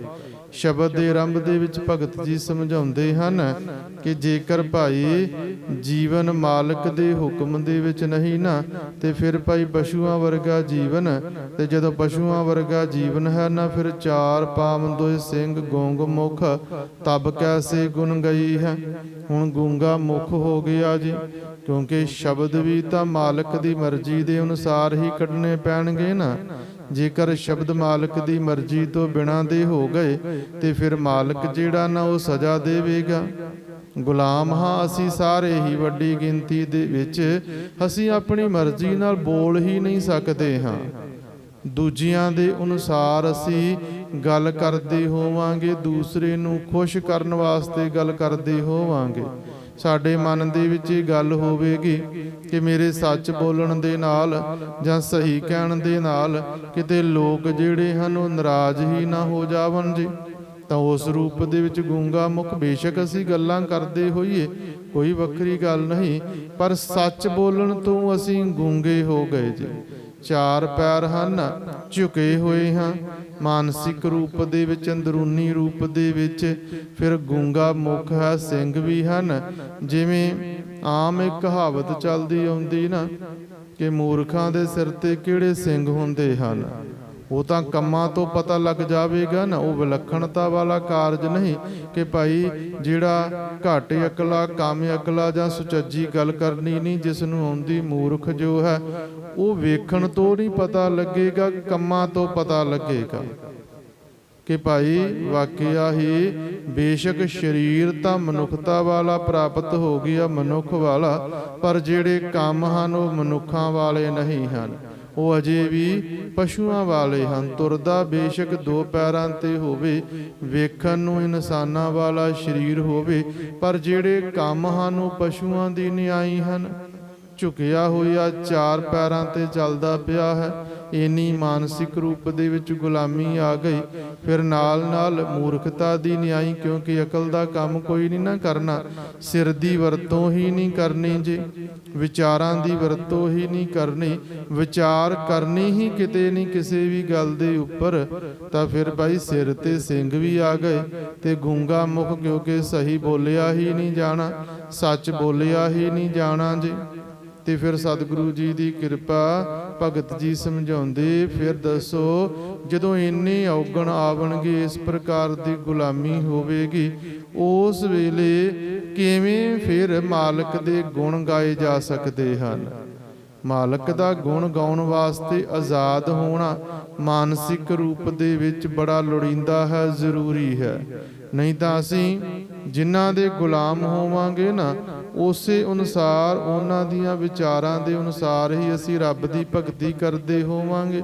ਦੂਸਰੇ ਭਾਵ ਅਰਥ ਬਣਦੇ ਕਿ ਭਾਈ ਇਹ ਜਿਹੜਾ ਮਨੁੱਖਾ ਸਰੀਰ ਪ੍ਰਾਪਤ ਹੋਇਆ ਨਾ, ਇਹ ਪਰਮਾਤਮਾ ਦੀ ਪ੍ਰਾਪਤੀ ਵਾਸਤੇ ਹੈ। ਹੋਰ ਕਿਸੇ ਵੀ ਜੋਨੀ ਦੇ ਵਿੱਚ ਕਿਤੇ ਵੀ ਪਰਮਾਤਮਾ ਦਾ ਨਾਮ ਨਹੀਂ ਜਪਿਆ ਜਾ ਸਕਦਾ। ਅਸੀਂ ਮਨੁੱਖ ਜੋਨੀ ਦੇ ਵਿੱਚ ਹਾਂ, ਧਾਰਮਿਕ ਸਥਾਨ ਤੇ ਆ ਸਕਦੇ, ਧਰਮਿਕ ਸਥਾਨ ਤੇ ਆ ਕਰ ਮੱਥਾ ਟੇਕ ਸਕਦੇ ਹਾਂ, ਅਸੀਂ ਇੱਥੇ ਮਰਜ਼ਾਦਾ ਦੀ ਪਾਲਣਾ ਕਰ ਸਕਦੇ, ਪਰ ਇੱਕ ਜਿਹੜਾ ਪਸ਼ੂ ਹੈ ਉਸ ਨੂੰ ਅੰਦਰ ਨਹੀਂ ਆਉਣ ਦਿੱਤਾ ਜਾਵੇਗਾ। ਅਸੀਂ ਬਾਣੀ ਪੜ੍ਹ ਸਕਦੇ ਹਾਂ ਨਾ, ਗੁਟਕਾ ਸਾਹਿਬ ਲੈ ਕਰ ਗੁਰੂ ਗ੍ਰੰਥ ਸਾਹਿਬ ਜੀ ਦੇ ਪਾਵਨ ਸਰੂਪ ਤੋਂ, ਸੈਂਚੀ ਸਾਹਿਬਾਨਾਂ ਤੋਂ, ਪਰ ਇੱਕ ਪਸ਼ੂ ਵਾਸਤੇ ਥੋੜਾ ਇਹ ਸਾਰਾ ਕੁਝ ਹੋਵੇਗਾ ਜੀ। ਤਾਂ ਸਤਿਗੁਰੂ ਜੀ ਭਗਤ ਸਾਹਿਬਾਨ ਜੀ ਸਮਝਾ ਰਹੇ, ਜਦੋਂ ਫਿਰ ਜੀਵਨ ਹੋਰ ਜੋਨੀ ਦੇ ਵਿੱਚ ਸੀ, ਫਿਰ ਕਿਵੇਂ ਦੱਸ ਪਰਮਾਤਮਾ ਦੇ ਗੁਣ ਗਾਏ ਜਾ ਸਕਦੇ ਹਨ। ਭਾਵ ਉਸ ਵੇਲੇ ਮਾਲਕ ਦਾ ਨਾਮ ਜਿਹੜਾ ਉਹ ਸਿਮਰਿਆ ਹੀ ਨਹੀਂ ਜਾ ਸਕਦਾ। ਉਠਤ ਬੈਠਤ ਠੇਗਾ ਪਰ ਹੈ, ਤਬਕਤ ਮੂੰਡ ਲੁਕਾਈ ਹੈ। ਹੁਣ ਜਦੋਂ ਤੁਰਦਾ ਫਿਰਦਾ ਉੱਠਦਿਆਂ ਬੈਠਦਿਆਂ ਹੈ ਨਾ, ਤੇ ਸਿਰ ਦੇ ਉੱਪਰ ਸੋਟਾ ਵੱਜਦਾ ਹੈ, ਤਦ ਤੂੰ ਕਿੱਥੇ ਫਿਰ ਸਿਰ ਲੁਕੋਏਂਗਾ। ਸਵਾਲ ਆ ਗਿਆ ਨਾ ਜੀਵਨ ਦੇ ਵਿੱਚ, ਜੇਕਰ ਮਨੁੱਖ ਗੁਲਾਮ ਹੈ, ਥੋੜੀ ਜੀ ਗੱਲ ਕਰ ਦਿੱਤੀ ਨਾ, ਤੇ ਉਸੇ ਵੇਲੇ ਪਤਾ ਜੀ ਕਿ ਸੱਚ ਬੋਲਣ ਦਾ ਖਮਿਆਜਾ ਭੁਗਤਣਾ ਪਵੇਗਾ। ਪਾਤਰ ਜੀ ਨੇ ਬੜਾ ਸੁਚੱਜਾ ਲਿਖਿਆ ਹੈ ਨਾ ਸੱਚ ਬੋਲਣ ਵਾਲਿਆਂ ਦੇ ਸੰਬੰਧ ਦੇ ਵਿੱਚ। ਉਹ ਲਿਖਦੇ ਹਨ ਕਿ ਇਹਨਾਂ ਸੱਚ ਨਾ ਬੋਲ ਕਿ ਕੱਲਾ ਹੀ ਰਹਿ ਜਾਵੇ, ਚਾਰ ਕੋ ਰੱਖ ਲੈ ਅਰਥੀ ਨੂੰ ਕੰਧਾ ਦੇਣ ਲਈ। ਸੋ ਅਸੀਂ ਸਾਰੇ ਇੰਨਾ ਯਤਨ ਕਰਦੇ ਹਾਂ ਕਿ ਸੱਚ ਨਾ ਜ਼ਿਆਦਾ ਬੋਲਿਆ ਜਾਵੇ। ਕਮ ਸੇ ਕਮ ਜਿਹੜੇ ਅਰਥੀ ਨੂੰ ਕੰਧਾ ਦੇਣ ਲਈ ਚਾਰ ਕੋ ਜਾਣੇ ਅਸੀਂ ਜ਼ਰੂਰ ਰੱਖਣ ਦਾ ਯਤਨ ਕਰਦੇ ਹਾਂ। ਤਾਂ ਸੱਚ ਬੋਲਣ ਦੇ ਨਾਲ ਗੁਲਾਮੀ ਤੋਂ ਬਾਹਰ ਨਿਕਲਣ ਵਾਸਤੇ ਜਦੋਂ ਯਤਨ ਕਰਦੇ ਹੋਵਾਂਗੇ ਨਾ, ਫਿਰ ਉੱਠਦਿਆਂ ਬੈਠਦਿਆਂ ਸਿਰ ਤੇ ਡੰਡਾ ਵੱਜਦਾ ਹੋਵੇਗਾ, ਗੱਲਾਂ ਸੁਣਨ ਵਾਸਤੇ ਪ੍ਰਾਪਤ ਹੋਵਣਗੀਆਂ, ਬੜਾ ਕੁਝ ਜਿਹੜਾ ਹੈ ਉਹ ਵੇਖਣ ਨੂੰ ਪ੍ਰਾਪਤ ਹੋਵੇਗਾ। ਡਾਕਟਰ ਪ੍ਰੋਫੈਸਰ ਗੁਰਭਜਨ ਗਿੱਲ ਨੇ ਬੜਾ ਸੁਚੱਜਾ ਇਸ ਪ੍ਰਕਾਰ ਲਿਖਣਾ ਕੀਤਾ, ਜਿਹੜੇ ਸੱਚ ਬੋਲਣ ਵਾਲੇ ਮਨੁੱਖ ਉਹਨਾਂ ਦੇ ਪ੍ਰਤੀ ਜਾਂ ਫਿਰ ਜਿਹੜੇ ਮਾਨਸਿਕ ਗੁਲਾਮੀ ਪ੍ਰਵਾਨ ਨਹੀਂ ਕਰਦੇ ਹਨ ਉਹਨਾਂ ਦੇ ਸੰਬੰਧ ਦੇ ਵਿੱਚ ਉਹ ਲਿਖਦੇ ਹਨ, ਗਰਦਨ ਸਿੱਧੀ ਰੱਖਣ ਦਾ ਮੁੱਲ ਤਾਰ ਰਹੇ ਹਾਂ, ਬੇਸ਼ਰਮਾਂ ਦਾ ਨੀਵੀਂ ਪਾ ਕੇ ਸਰ ਜਾਂਦਾ ਹੈ। ਉਹ ਰਮਤਾ ਲਿਖਦੇ ਹਨ ਕਿ ਜਿਹੜਾ ਕੋਈ ਛੋਟਾ ਮਨੁੱਖ ਜਾਂ ਆਮ ਸਧਾਰਨ ਮਨੁੱਖ ਹੈ ਨਾ, ਬੇਸ਼ੱਕ ਉਹ ਜਦੋਂ ਵੱਡੇ ਨਾਲ ਜਾ ਕੇ ਮਿਲੇਗਾ ਨਾ ਤੇ ਆਪਣੀ ਗੁਲਾਮੀ ਨੂੰ, ਆਪਣੀ ਜਿਹੜੀ ਹੋਂਦ ਹੈ ਨਾ ਉਸ ਨੂੰ ਖਤਮ ਕਰ ਦੇਵੇਗਾ। ਜਦੋਂ ਦਰਿਆ ਸਮੁੰਦਰ ਦੇ ਵਿੱਚ ਜਾ ਕਰ ਮਿਲ ਜਾਵੇਗਾ ਤੇ ਉਹ ਦਰਿਆ ਦੀ ਹੋਂਦ ਖਤਮ ਹੋ ਜਾਵੇਗੀ। ਜਿੰਨਾ ਚਿਰ ਉਹ ਦਰਿਆ ਹੈ, ਵੱਖਰਾ ਹੈ, ਉਸ ਦੀ ਵਿਲੱਖਣ ਹੋਂਦ ਹੈ, ਪਰ ਜਿਸ ਵੇਲੇ ਉਹ ਸਮੁੰਦਰ ਦੇ ਵਿੱਚ ਜਾ ਕਰ ਮਿਲ ਗਿਆ ਉਸ ਦੀ ਹੋਂਦ ਖਤਮ, ਦਰਿਆ ਸਮੁੰਦਰ ਵਿੱਚ ਜਾ ਕੇ ਖਤਮ। ਤੇ ਜਿਹੜਾ ਗਰਦਨ ਸਿੱਧੀ ਰੱਖਣ ਦਾ ਵੱਲ ਜਾਣ ਗਿਆ ਉਸ ਨੂੰ ਫਿਰ ਇਸ ਗਰਦਨ ਨੂੰ ਸਿੱਧੀ ਰੱਖਣ ਦੇ ਅਨੇਕਾਂ ਹੀ ਜਿਹੜੇ ਮੁੱਲ ਹਨ ਉਹ ਉਤਾਰਨੇ ਪੈਣਗੇ। ਪਰ ਜਿਹੜਾ ਗੁਲਾਮ ਮਨੁੱਖ ਹੈ ਨਾ, ਉਹ ਤਾਂ ਸਿਰ ਝੁਕਾ ਕੇ ਬੈਠਾ ਹੋਇਆ ਹੈ, ਉਸ ਦਾ ਤਾਂ ਉਸ ਦੇ ਨਾਲ ਹੀ ਸਰ ਜਾਵੇਗਾ, ਬਸ ਸਿਰ ਸੁੱਟ ਕੇ ਬੈਠਾ ਹੈ, ਕਿਸੇ ਨੇ ਜੋ ਮਰਜ਼ੀ ਕਹਿ ਦਿੱਤਾ ਕੋਈ ਉਸ ਦੇ ਉੱਪਰ ਫਰਕ ਨਹੀਂ ਪਵੇਗਾ। ਤਾਂ ਜਦੋਂ ਗੁਲਾਮੀ ਤੋਂ ਆਜ਼ਾਦੀ ਵਾਲੇ ਪਾਸੇ ਤੁਰਨਾ ਨਾ, ਫਿਰ ਕਸ਼ਟ ਹੋਵਣਗੇ। ਤੇ ਗੁਲਾਮ ਦਾ ਜੀਵਨ ਸਮਝਾ ਰਹੇ ਪਸ਼ੂ ਦੀ ਉਦਾਹਰਨ ਸਦਕਾ ਕਿ ਉੱਠਦਿਆਂ ਬੈਠਦਿਆਂ ਫਿਰ ਡੰਡਾ ਵੱਜਦਾ ਜੀ, ਠਾਲਦਾ ਨਾ ਜਦੋਂ ਕਿਸਾਨ ਮਾਲਕ ਪਸ਼ੂ ਨੂੰ ਕਿ ਇਸ ਨੂੰ ਖੇਤ ਦੇ ਵਿੱਚ ਜਾ ਕਰ ਜੋਣਾ ਜਾਂ ਕੋਈ ਇਸ ਤੋਂ ਕੰਮ ਲੈਣਾ, ਤੇ ਬੇਸ਼ੱਕ ਥੱਕਿਆ ਹੋਵੇ ਪਸ਼ੂ ਨਾ ਉੱਠੇ ਨਾ ਤੇ ਉਸ ਨੂੰ ਡੰਡੇ ਦੇ ਨਾਲ ਠਾਲਿਆ ਜਾਂਦਾ ਹੈ। ਧਾਰ ਵੀ ਕੱਢਣੀ ਹੋਵੇ ਨਾ ਮੱਝਾਂ ਦੀ, ਗਾਈਆਂ ਦੀ, ਤੇ ਜੇਕਰ ਉਹ ਬੈਠੀਆਂ ਹੋਵਣ ਤੇ ਉਹਨਾਂ ਨੂੰ ਠਾਲਿਆ ਜਾਂਦਾ ਘੂਰ ਕੇ ਡਰਾ ਕਰ, ਤੇ ਫਿਰ ਉਹਨਾਂ ਨੂੰ ਡਰਾ ਕੇ ਫਿਰ ਧਾਰਾਂ ਕੱਢੀਆਂ ਜਾਂਦੀਆਂ ਜੀ। ਜਾਂ ਉਹਨਾਂ ਦੇ ਕੋਲੋਂ ਨਿੱਜੀ ਕਾਰਜ ਲਏ ਜਾਂਦੇ, ਜਿਵੇਂ ਖੇਤ ਵਾਹੁਣਾ ਹੋਵੇ, ਫਿਰ ਉਹਨਾਂ ਨੂੰ ਉਠਾਇਆ ਜਾਂਦਾ ਡੰਡੇ ਸਦਕਾ।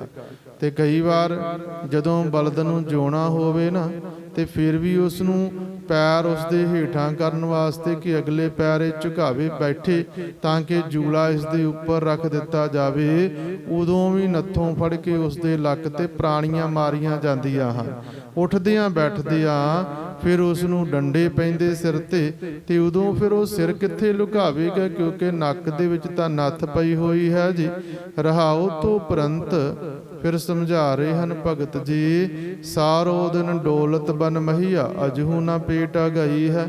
ਸਾਰਾ ਦਿਨ ਡੋਲਦਾ ਫਿਰਦਾ ਜੰਗਲ ਦੇ ਵਿੱਚ ਪੈਲੀਓ ਪੈਲੀ, ਪਰ ਜਿਹੜਾ ਪੇਟ ਹੈ ਨਾ, ਉਹ ਪੇਟ ਪਰ ਉਸ ਨੂੰ ਭੋਜਨ ਖਾਣਾ ਜਿਹੜਾ ਉਹ ਨਸੀਬ ਹੀ ਨਹੀਂ ਹੁੰਦਾ, ਜਾਂ ਫਿਰ ਉਸ ਦਾ ਜਿਹੜਾ ਪੇਟ ਹੈ ਨਾ ਕਿਸੇ ਵੀ ਰੂਪ ਦੇ ਵਿੱਚ ਭਰਦਾ ਹੀ ਨਹੀਂ ਹੈ।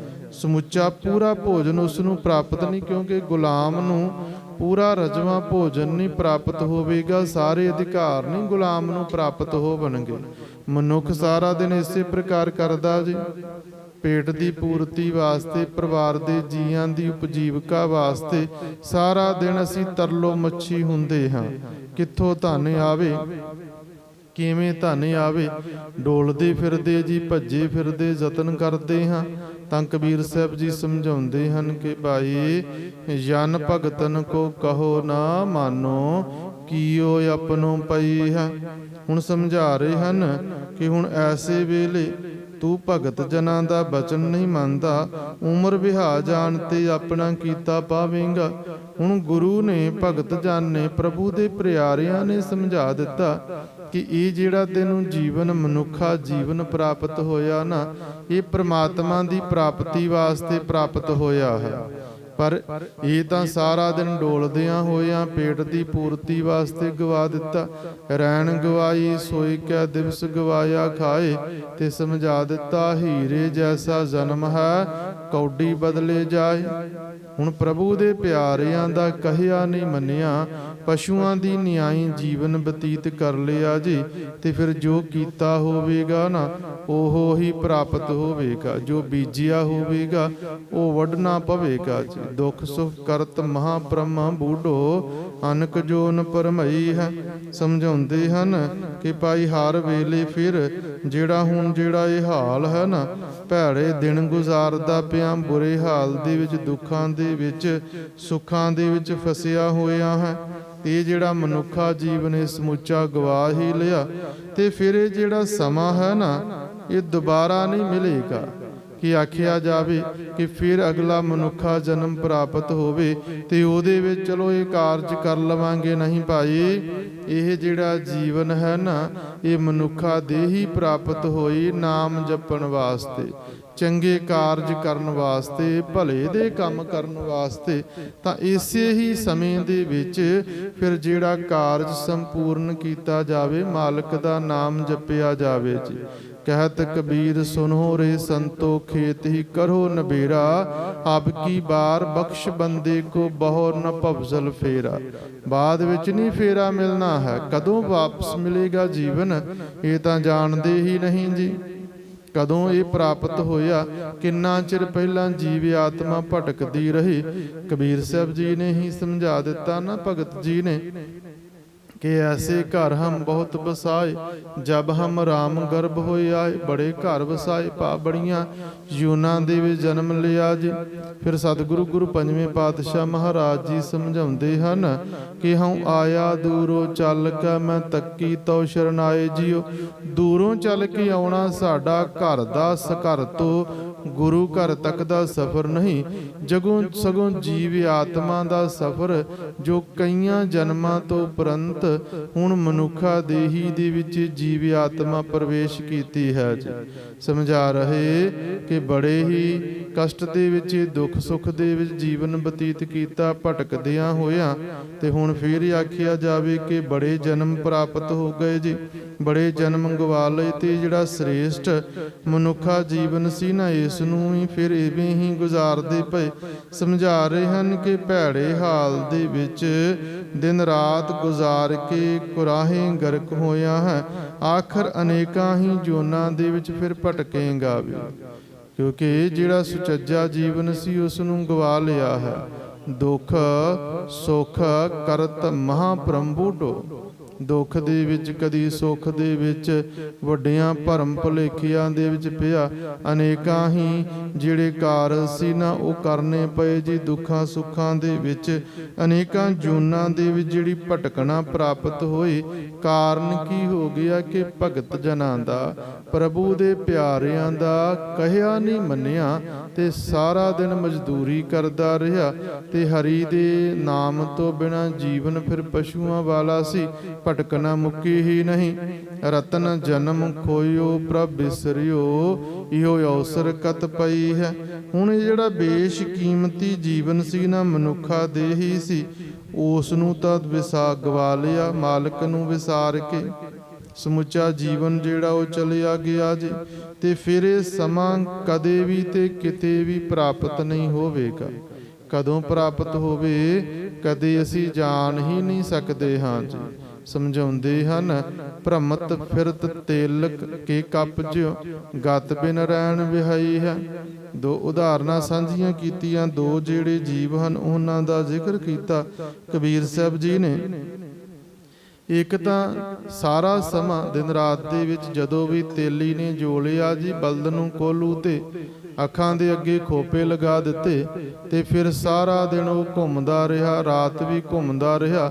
ਸੋਚਿਆ ਕਿ ਬੜਾ ਪੈਂਡਾ ਤੈਅ ਕਰ ਲਿਆ, ਕਿਸੇ ਮੰਜ਼ਿਲ ਤੇ ਪਹੁੰਚ ਗਿਆ ਹੋਵਾਂਗਾ। ਤੇ ਜਦੋਂ ਖੋਪੇ ਖੁੱਲੇ ਨਾ ਤੇ ਉੱਥੇ ਦਾ ਉੱਥੇ ਹੀ ਸੀ। ਪੈਂਡਾ ਬੜਾ ਤੈਅ ਕੀਤਾ, ਭੱਜ ਨੱਠ ਬੜੀ ਹੋਈ, ਪਰ ਜਿਹੜਾ ਨਤੀਜਾ ਸੀ ਉਹ ਕੋਈ ਵੀ ਨਾ ਪ੍ਰਾਪਤ ਹੋਇਆ। ਸਮਝਾਉਂਦੇ ਹਨ ਤੇਲੀ ਦੇ ਬਲਦ ਵਾਂਗ ਜਿਹੜਾ ਤੇਲੀ ਦਾ ਬਲਦ ਸਾਰੀ ਰਾਤ ਕੋਲੂ ਦੇ ਦੁਆਲੇ ਭੌਂਦਾ ਹੀ ਰਹਿੰਦਾ, ਉਸ ਦਾ ਪੈਂਡਾ ਜਿਹੜਾ ਉਹ ਮੁੱਕਣ ਤੇ ਹੀ ਨਹੀਂ ਆਉਂਦਾ ਹੈ। ਤੇ ਜਿਹੜਾ ਨਾਲ ਹੀ ਸਮਝਾਉਂਦੇ ਹਨ, ਤੇਲਕ ਕੇ ਕੱਪ ਬਲਦ ਤੇ ਕੱਪ ਜਿਹੜਾ ਬਾਂਦਰ ਹੈ ਉਸ ਦੇ ਵਾਂਗ ਵੀ। ਉਹ ਕੀ ਕਰਦੇ ਸ਼ਿਕਾਰੀ ਜੀ, ਇੱਕ ਛੋਟੀ ਜੀ ਕੁੱਜੀ ਦੇ ਵਿੱਚ ਨਾ, ਜਿਹਦਾ ਮੂੰਹ ਛੋਟਾ ਹੋਵੇ, ਉਸ ਦੇ ਵਿੱਚ ਛੋਲੇ ਆਦਿਕ ਪਾ ਦਿੰਦੇ, ਚਣੇ ਆਦਿਕ ਪਾ ਦਿੰਦੇ ਜੀ। ਰੱਖ ਦਿੱਤੇ। ਬਾਂਦਰ ਆਇਆ, ਬਾਂਦਰ ਨੇ ਉਸ ਕੁੱਜੇ ਦੇ ਵਿੱਚ ਹੱਥ ਪਾ ਕਰ ਛੋਲਿਆਂ ਦੀ ਭੋਜਨ ਦੀ ਮੁੱਠ ਭਰ ਲਈ ਜੀ।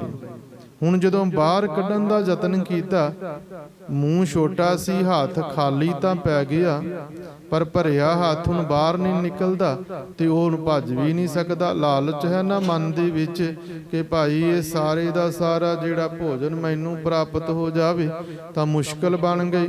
ਸ਼ਿਕਾਰੀ ਨੇ ਉਸ ਨੂੰ ਫੜ ਲਿਆ ਤੇ ਫਿਰ ਉਸੇ ਹੀ ਲਾਲਚ ਕਰਕੇ ਸਾਰਾ ਦਿਨ ਉਹ ਨੱਚਦਾ ਹੈ, ਤਮਾਸ਼ੇ ਦਿਖਾਉਂਦਾ, ਪਰ ਪ੍ਰਾਪਤੀ ਕੁਝ ਦੀ ਵੀ ਨਹੀਂ ਜੀ। ਉਧਰੋਂ ਤੇਲੀ ਦਾ ਬਲਦ ਜਿਹੜਾ ਕੋਲੂ ਦੇ ਦੁਆਲੇ ਘੁੰਮੀ ਜਾਂਦਾ, ਇਧਰ ਬਾਂਦਰ ਤਮਾਸ਼ੇ ਕਰ ਕਰਕੇ ਦੱਸੀ ਜਾਂਦਾ, ਪਰ ਇਹਨਾਂ ਕਰਕੇ ਭਟਕਦਿਆਂ ਹੋਇਆਂ ਵਿਕਾਰਾਂ ਤੋਂ ਬੰਦ ਖਲਾਸੀ ਨਹੀਂ ਮਿਲਦੀ। ਤੇ ਜਿਹੜਾ ਜੀਵਨ ਹੈ ਨਾ, ਬਿਨਾਂ ਕਿਸੇ ਲਾਭ ਤੋਂ ਨਿਕਲਦਾ ਹੀ ਜਾਂਦਾ ਹੈ, ਸਮਾਂ ਵਿਹਾਇਆ ਜਾਂਦਾ। ਕਾਰਜ ਕਰ ਰਹੇ ਹੁੰਦੇ ਹਨ ਬੇਸ਼ੱਕ, ਪਰ ਉਹ ਸਾਰੇ ਦੀ ਸਾਰੀ ਗੁਲਾਮੀ ਦੇ ਅਧੀਨ। ਬੜਾ ਬਲਦ ਤੁਰਦਾ ਕਿ ਮੰਜ਼ਿਲ ਤੇ ਪਹੁੰਚ ਜਾਵਾਂਗਾ, ਪਰ ਉੱਥੇ ਦੀ ਉੱਥੇ ਗੇੜੇ ਖਾ ਰਿਹਾ ਹੁੰਦਾ, ਤਮਾਸ਼ਾ ਵਿਖਾ ਰਿਹਾ ਹੁੰਦਾ ਹੈ ਬਾਂਦਰ, ਭਟਕਦਾ ਹੈ, ਵਿਕਾਰਾਂ ਤੋਂ ਖਲਾਸੀ ਪ੍ਰਾਪਤ ਨਹੀਂ ਹੁੰਦੀ। ਤੇ ਇਸੇ ਹੀ ਪ੍ਰਕਾਰ ਸਾਰੀ ਜਿਹੜੀ ਜ਼ਿੰਦਗੀ ਹੈ ਨਾ, ਉਹ ਫਿਰ ਮਨੁੱਖ ਦੀ ਵੀ ਬਤੀਤ ਹੋ ਜਾਂਦੀ। ਕੋਲੂ ਦੇ ਬਲਦ ਦੀ ਨਿਆਏ, ਘਰੋਂ ਨੌਕਰੀ ਚਾਕਰੀ, ਖੇਤੀ ਤੱਕ, ਵਪਾਰ ਤੱਕ, ਤੇ ਵਪਾਰ ਤੋਂ ਫਿਰ ਘਰ ਤੱਕ, ਕਾਰੋਬਾਰ ਤੋਂ ਫਿਰ ਵਾਪਸ ਘਰ ਤੱਕ ਜੀ। ਪੈਂਡਾ ਤਾਂ ਓਨਾ ਹੀ ਰਹਿ ਗਿਆ ਨਾ, ਦਿਨ ਰਾਤ ਉੱਥੇ ਹੀ ਵਿਚਾਰਾਂ ਚੱਲਦੀਆਂ ਰਹੀਆਂ ਕਿ ਘਰ ਦੇ ਵਿੱਚ ਕਿਵੇਂ ਪਦਾਰਥ ਆਵਣ, ਪੈਸਾ ਕਿੱਥੋਂ ਆਵੇ, ਕਾਰੋਬਾਰ ਕਿਵੇਂ ਵੱਧਦਾ ਰਹੇ। ਤੇਲੀ ਦਾ ਬਲਦ ਜਿਵੇਂ ਘੁੰਮਦਾ, ਅਸੀਂ ਵੀ ਇਸੇ ਹੀ ਪ੍ਰਕਾਰ ਆਪਣੀਆਂ ਨਿੱਜ ਵਿਚਾਰਾਂ ਦੇ ਪਿੱਛੇ, ਪਦਾਰਥਾਂ ਦੇ ਪਿੱਛੇ ਬੜਾ ਵਿਚਾਰਾਂ ਦਾ ਤੈਅ ਕਰਦੇ ਪੈਂਡਾ ਜੀ। ਤੇ ਫਿਰ ਤਮਾਸ਼ਾ ਵੀ ਬਣਦੇ, ਜਿਵੇਂ ਉਹ ਬਾਂਦਰ ਤਮਾਸ਼ਾ ਵਿਖਾਲਦਾ ਹੈ ਨਾ, ਆਪਣੇ ਆਪ ਨੂੰ ਪ੍ਰਗਟ ਕਰਨ ਦਾ ਯਤਨ ਕਰਦੇ ਹਾਂ। ਲੰਘ ਗਏ ਜੀ ਇਸੇ ਹੀ ਪ੍ਰਕਾਰ ਵਿਕਾਰਾਂ ਦੇ ਵਿੱਚ ਜੀਵਨ ਬਤੀਤ ਹੋ ਗਿਆ, ਪਰਮਾਤਮਾ ਦੀ ਪ੍ਰਾਪਤੀ ਹੀ ਨਹੀਂ ਹੋਈ। ਸਮਝਾ ਰਹੇ ਹਨ ਭਗਤ ਕਬੀਰ ਸਾਹਿਬਾਨ ਜੀ ਕਿ ਭਾਈ ਕਹਿਤ ਕਬੀਰ, RAM ਨਾਮ ਬਿਨ ਮੂੰਡ ਧੁਨੇ ਪਛਤਈ ਹੈ। ਹੁਣ ਜਦੋਂ ਜੀਵਨ ਦਾ ਆਖਰੀ ਸਮਾਂ ਆ ਗਿਆ ਨਾ, ਤੇ ਫਿਰ ਸਿਰ ਮਾਰ ਕੇ ਪਛਤਾਵੇਗਾ ਕਿ ਹਾਏ ਰੱਬਾ, ਸਾਰਾ ਜੀਵਨ ਬਤੀਤ ਹੋ ਗਿਆ, ਮੈਨੂੰ ਤੇ ਪਤਾ ਹੀ ਨਹੀਂ ਸੀ ਕਿ ਭਾਈ ਮੁਕਤੀ ਇਸ ਪ੍ਰਕਾਰ ਪ੍ਰਾਪਤ ਹੋਣੀ ਹੈ। ਮੈਨੂੰ ਤੇ ਪਤਾ ਹੀ ਨਹੀਂ ਸੀ ਕਿ ਨਾਮ ਜਪਣ ਦਾ ਹੀ ਅਗਾਂਹ ਜਾ ਕਰ ਲਾਭ ਪ੍ਰਾਪਤ ਹੋਵੇਗਾ, ਉਸ ਨੂੰ ਹੀ ਅਗਾਂਹ ਜਾ ਕੇ ਮੰਨਿਆ ਜਾਵੇਗਾ। ਜਿਤਨੇ ਮੈਂ ਕਾਰਜ ਕੀਤੀ ਉਹ ਇੱਕ ਵੀ ਨਹੀਂ ਗਾਂਹ ਪ੍ਰਵਾਨ ਹੋਵੇਗਾ, ਕਿਉਂਕਿ ਉਹ ਕੰਮ ਸਾਰੇ ਸਰੀਰ ਦੇ ਨਾਲ ਸੀ ਤੇ ਸਰੀਰ ਇੱਥੇ ਰਹਿ ਜਾਣਾ ਸੀ। ਸਮਝਾ ਰਹੇ ਹਨ ਕਬੀਰ ਸਾਹਿਬ ਜੀ ਕਿ ਮਾਲਕ ਦਾ ਨਾਮ ਤੂੰ ਭੁਲਾ ਦਿੱਤਾ ਹੈ ਜੀ। ਕਹਿਤ ਕਬੀਰ, RAM ਨਾਮ ਬਿਨ, ਪਰਮਾਤਮਾ ਦੇ ਨਾਮ ਤੋਂ ਬਿਨਾ ਨਾ ਫਿਰ ਆਖਰ ਸਿਰ ਮਾਰ ਮਾਰ ਕੇ ਪਛਤਾਵੇਂਗਾ। ਜਿਵੇਂ ਮਨੁੱਖ ਪਛਤਾਉਂਦਾ ਹੋਵੇ ਨਾ, ਡੂੰਗੀ ਚਿੰਤਾ ਦੇ ਵਿੱਚ ਹੋਵੇ, ਕੋਈ ਗਲਤੀ ਹੋ ਗਈ ਹੋਵੇ ਤੇ ਬੜਾ ਸਿਰ ਮਾਰਦਾ ਹੈ ਕਿ ਕਾਸ਼ ਇਹ ਕਾਰਜ ਮੇਰੇ ਕੋਲ ਨਾ ਹੁੰਦਾ, ਕਾਸ਼ ਮੈਂ ਉਸ ਵੇਲੇ ਸੋਚ ਲੈਂਦਾ, ਕਾਸ਼ ਮੈਂ ਇਸ ਕਾਰਜ ਤੋਂ ਰੁਕ ਜਾਂਦਾ, ਜੀਵਨ ਦੇ ਵਿੱਚ ਇਹ ਸਜ਼ਾ ਨਹੀਂ ਸੀ ਪ੍ਰਾਪਤ ਹੋਣੀ। ਇਸੇ ਹੀ ਪ੍ਰਕਾਰ ਕਬੀਰ ਸਾਹਿਬ ਜੀ ਆਖਦੇ ਹਨ ਕਿ ਫਿਰ ਜਦੋਂ ਸਾਰਾ ਜੀਵਨ ਲੰਘ ਗਿਆ ਨਾ, ਮਾਲਕ ਦਾ ਨਾਮ ਜਪਿਆ ਹੀ ਨਾ, ਤੇ ਫਿਰ ਸਿਰ ਸੁੱਟ ਕੇ ਨਾ, ਸਿਰ ਮਾਰਦਿਆਂ ਹੋਇਆਂ ਬੜਾ ਹੀ ਪਛਤਾਵੇਗਾ। ਲੋੜ ਹੈ ਕਿ ਮਾਲਕ ਦਾ ਨਾਮ ਜਪਿਆ ਜਾਵੇ। ਚੰਗੀ ਜਿਹੜੀ ਗੱਲਬਾਤ ਹੈ ਉਸ ਨੂੰ ਜੀਵਨ ਦੇ ਵਿੱਚ ਲਾਗੂ ਕੀਤਾ ਜਾਵੇ, ਤਾਂ ਕਿ ਇਹ ਜਿਹੜੀ ਮਨੁੱਖਤਾ ਜਾਂ ਮਨੁੱਖ ਜਾਤੀ ਜਾਂ ਮਨੁੱਖੀ ਜੀਵਨ ਜਿਹੜਾ ਸਾਨੂੰ ਪ੍ਰਾਪਤ ਹੋਇਆ, ਇਸ ਦਾ ਸੁਚੱਜਾ ਲਾਹਾ ਅਸੀਂ ਪ੍ਰਾਪਤ ਕਰ ਸਕਦੇ ਹੋਈਏ। ਵਾਕਿਆ ਹੀ ਇਨਸਾਨ ਹੋ ਕੇ ਇਨਸਾਨੀਅਤ ਵਾਲੇ ਕਾਰਜ ਕਰੀਏ, ਮਨੁੱਖ ਹੋਕਰ ਮਨੁੱਖਤਾ ਵਾਲੇ ਕਾਰਜ ਕਰੀਏ, ਦੂਜੇ ਦੇ ਭਲੇ ਦੇ ਕਾਰਜ ਕਰਦੇ ਹੋਈਏ। ਵਿਦਵਾਨ ਸਮਝਾਉਂਦੇ ਹਨ ਕਿ ਭਾਈ ਜੇਕਰ ਕਿਸੇ ਭੁੱਖੇ ਨੂੰ ਰਜਾਇਆ ਹੀ ਤੇ 10 ਖਾਂ, ਕਿਸੇ ਡਿੱਗੇ ਨੂੰ ਉਠਾਇਆ ਹੀ ਤੇ 10 ਖਾਂ, ਕਿਸੇ ਰੋਂਦੇ ਨੂੰ ਹਸਾਇਆ ਹੀ ਤੇ 10 ਖਾਂ। ਜੇਕਰ ਇਹ ਕੰਮ ਨਹੀਂ ਕੀਤਾ ਤੇ ਫਿਰ ਤਾਂ ਭਾਈ ਜੀਵਨ ਦੇ ਵਿੱਚ ਆਏ, ਸੰਸਾਰ ਤੇ ਆਏ ਤੇ ਨਾ ਆਏ ਤਾਂ ਇੱਕ ਬਰਾਬਰ ਹੋ ਗਿਆ ਨਾ। ਜੇਕਰ ਕੋਈ ਭਲੇ ਦਾ ਕੰਮ ਹੀ ਨਹੀਂ ਕੀਤਾ ਜੀ ਤੇ ਫਿਰ ਇੱਕ ਮਨੁੱਖ ਦੇ ਵਿੱਚ ਤੇ ਇੱਕ ਜਿਹੜਾ ਪਸ਼ੂ ਹੈ ਉਸ ਦੇ ਵਿੱਚ ਅੰਤਰ ਕੀ ਰਹਿ ਜਾਵੇਗਾ। ਕਬੀਰ ਸਾਹਿਬ ਜੀ ਨੇ ਅੱਜ ਦੇ ਪਾਵਨ ਸ਼ਬਦ ਦੇ ਵਿੱਚ ਇਹੋ ਹੀ ਸਾਨੂੰ ਸਮਝਾਇਆ ਕਿ ਜੇਕਰ ਮਨੁੱਖ ਹੋ ਕੇ ਮਨੁੱਖਤਾ ਵਾਲੇ ਤੇਰੇ ਕਾਰਜ ਨਹੀਂ ਹਨ, ਇਨਸਾਨ ਹੋਕਰ ਇਨਸਾਨਾਂ ਵਾਲੇ ਤੇਰੇ ਕਾਰਜ ਨਹੀਂ, ਤੇ ਫਿਰ ਭਾਈ ਤੇਰੇ ਵਿੱਚ ਤੇ ਪਸ਼ੂ ਦੇ ਵਿੱਚ ਕੋਈ ਅੰਤਰ ਨਹੀਂ। ਉਹ ਬਾਹਰੀ ਰੂਪ ਦੇ ਵਿੱਚ, ਸਰੀਰਕ ਰੂਪ ਦੇ ਵਿੱਚ ਪਸ਼ੂ ਹੈ ਤੇ ਤੂੰ ਮਾਨਸਿਕ ਰੂਪ ਦੇ ਵਿੱਚ ਪਸ਼ੂ ਹੈ। ਉਸ ਪਸ਼ੂ ਪੁਣੇ ਨੂੰ ਖਤਮ ਕਰਕੇ ਇਨਸਾਨਾਂ ਵਾਲਾ ਜੀਵਨ ਬਤੀਤ ਕੀਤਾ ਜਾਵੇ। ਬੰਦਾ ਹੋ ਕੇ ਬੰਦਗੀ ਨਾ ਕੀਤੀ ਤਾਂ ਫਿਰ ਬੰਦਾ ਅਖਵਾਉਣ ਦਾ ਕੀ ਫਾਇਦਾ। ਸਾਧੂ ਹੋ ਕੇ ਮਨ ਨੂੰ ਸਾਧਿਆ ਨਾ ਤਾਂ ਐਵੇਂ ਜਟਾਂ ਵਧਾਉਣ ਦਾ ਕੀ ਫਾਇਦਾ। ਜੇਕਰ ਸੁਚੱਜਾ ਕਾਰਜ ਨਹੀਂ ਕੀਤਾ ਹੈ ਤੇ ਭਾਈ ਫਿਰ ਸਾਡਾ ਜੀਵਨ ਬਾਹਰੀ ਬੇਸ਼ੱਕ ਅਸੀਂ ਇਨਸਾਨ ਦਿਖਾਈ ਦਿੰਦੇ ਹੋਈਏ, ਪਰ ਵਿਚਾਰਾਂ ਕਰਕੇ ਮਾਨਸਿਕ ਰੂਪ ਦੇ ਵਿੱਚ ਅਸੀਂ ਪਸ਼ੂ ਹਾਂ। ਸਤਿਗੁਰੂ ਪਾਤਸ਼ਾਹ ਮਹਾਰਾਜ ਜੀ ਕਿਰਪਾ ਮਹਿ ਰਹਿਮਤ ਕਰਨ, ਜਿਹੜਾ ਸਰੀਰ ਬਖਸ਼ਿਸ਼ ਕੀਤਾ ਜੀ, ਵਿਚਾਰਧਾਰਾ ਵੀ ਉਸੇ ਹੀ ਪ੍ਰਕਾਰ ਦੀ ਸਾਨੂੰ ਪ੍ਰਾਪਤ ਹੋ ਜਾਵੇ, ਤਾਂ ਕਿ ਜਦੋਂ ਮਾਲਕ ਦੇ ਦਰਬਾਰ ਦੇ ਵਿੱਚ ਪਹੁੰਚੀਏ ਫਿਰ ਰੇ ਦਰਗਹਿ ਕਹੇ ਨਾ ਕੋ, ਫਿਰ ਉੱਥੇ ਕੋਈ ਓਏ ਓਏ ਕਰਕੇ ਨਾ ਪੁਕਾਰਦਾ ਹੋਵੇ, ਸਗੋਂ ਮਾਲਕ ਜੀ ਦੀ ਹਜ਼ੂਰੀ ਦੇ ਵਿੱਚ ਸਤਿਕਾਰ ਪ੍ਰਾਪਤ ਹੋਵੇ ਜੀ। ਸਤਿਗੁਰੂ ਪਾਤਸ਼ਾਹ ਮਹਾਰਾਜ ਜੀ ਕਿਰਪਾ ਮਹਿ ਰਹਿਮਤ ਕਰਨ, ਸਮੁੱਚੀਆਂ ਸੰਗਤਾਂ ਦੇ ਸਿਰ ਤੇ ਮੇਰ ਭਰਿਆ ਹੱਥ ਰੱਖਣ ਜੀ। ਦਰੋਂ ਘਰੋਂ ਸਿੱਖੀ ਨਾਮਦਾਨ ਭਰੋਸਾ ਦਾਨ ਬਖਸ਼ਿਸ਼ ਕਰਨ ਜੀ। ਸਮੁੱਚੇ ਸੰਗਤਾਂ ਦੇ ਪਰਿਵਾਰਾਂ ਦੇ ਵਿੱਚ ਆਪਸੀ ਪਿਆਰ, ਇਤਫਾਕ, ਸਲੂਕ ਦੀ ਦਾਤ ਬਖਸ਼ਿਸ਼ ਕਰਨ ਜੀ। ਸੰਸਾਰ ਦੇ ਭਲੇ ਵਾਸਤੇ, ਆਂਢ ਗੁਆਂਢ ਦੇ ਭਲੇ ਵਾਸਤੇ, ਪਰਿਵਾਰ ਦੇ ਭਲੇ ਵਾਸਤੇ, ਆਪਣੇ ਭਲੇ ਵਾਸਤੇ ਅਰਦਾਸ ਕਰਦਿਆਂ ਹੋਇਆਂ ਸਾਰੀ ਸੰਗਤ ਉਚਾਰਨ ਕਰੋ ਜੀ। ਨਾਨਕ ਨਾਮ ਚੜ੍ਹਦੀ ਕਲਾ, ਤੇਰੇ ਭਾਣੇ ਸਰਬੱਤ ਦਾ ਭਲਾ। ਫਿਰ ਰਸਨਾ ਪਵਿੱਤਰ ਕਰੋ, ਉਚਾਰਨ ਕਰੋ। ਨਾਨਕ ਨਾਮ ਚੜ੍ਹਦੀ ਕਲਾ, ਤੇਰੇ ਭਾਣੇ ਸਰਬੱਤ ਦਾ ਭਲਾ।